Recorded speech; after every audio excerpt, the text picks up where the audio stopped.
The first crack of the bat had barely finished echoing through the stadium when something shifted, subtle at first, almost polite, like a whisper carried on a spring breeze.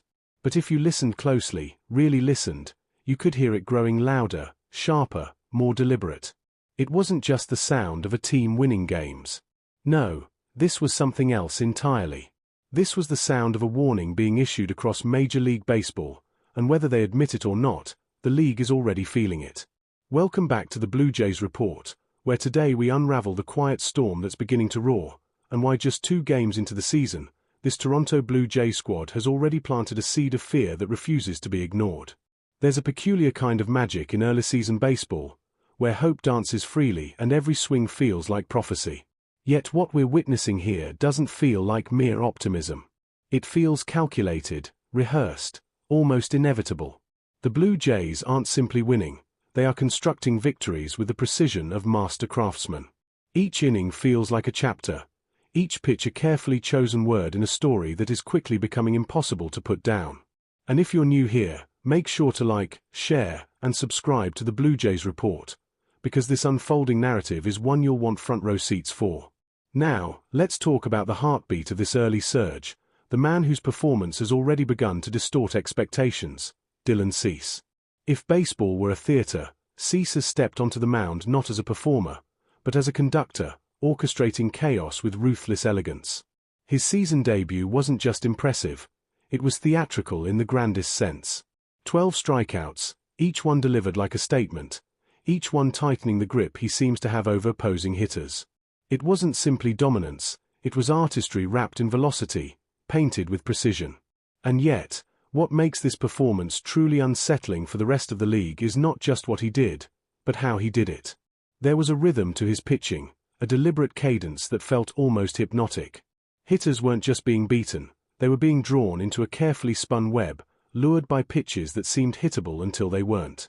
His fastball flirted with triple digits, his slider whispered promises it never intended to keep, and his changeup, oh, that changeup, arrived like a thief in the night, stealing swings with a 100% whiff rate.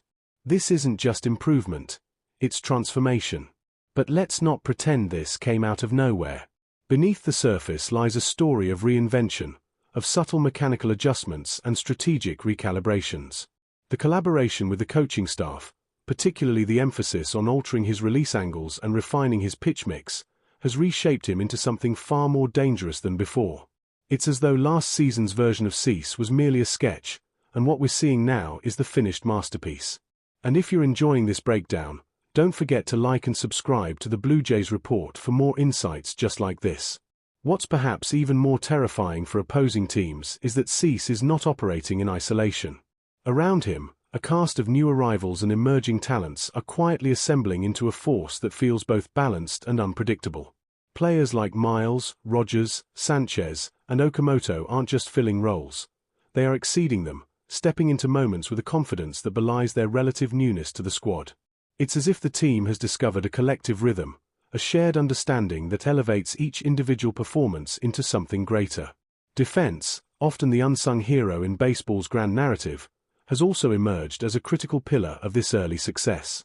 There's a certain poetry in watching a perfectly executed double play, the ball snapping from glove to glove with seamless fluidity.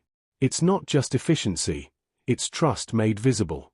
The infield, anchored by sharp instincts and quick reactions, has become a safety net for the pitching staff, turning potential threats into routine outs.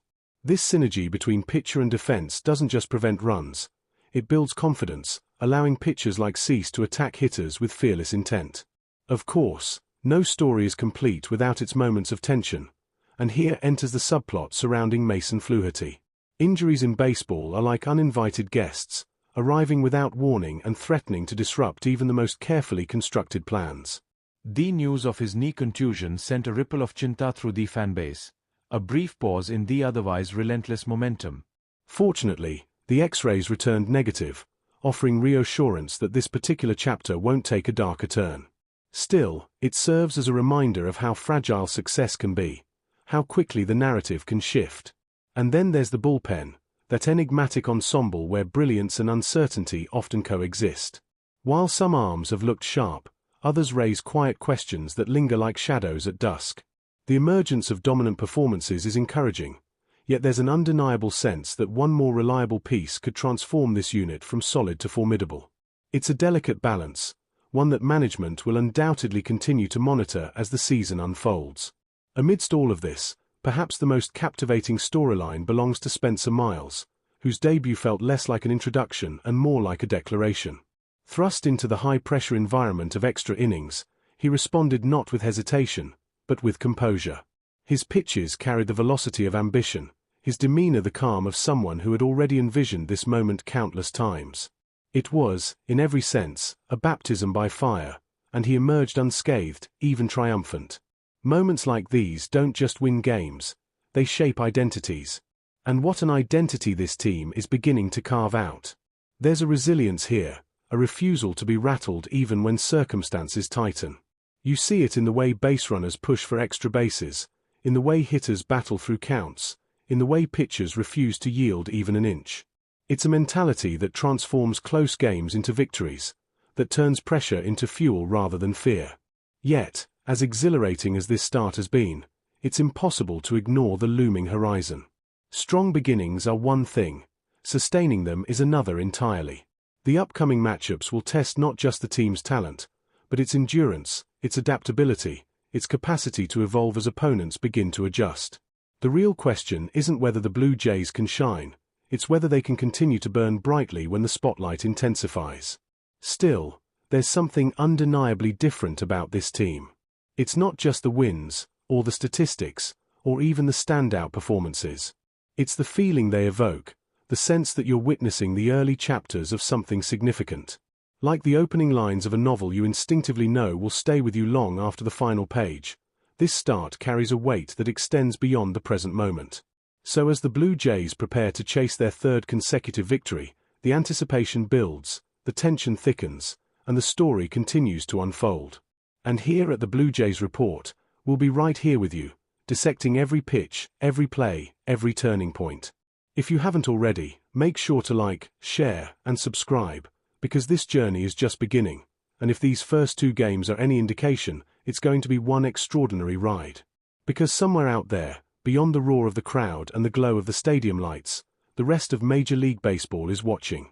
And whether they say it out loud or keep it buried beneath layers of competitive pride, one thing is becoming increasingly clear. The Blue Jays aren't just playing baseball. They're sending a message. And that message is only getting louder.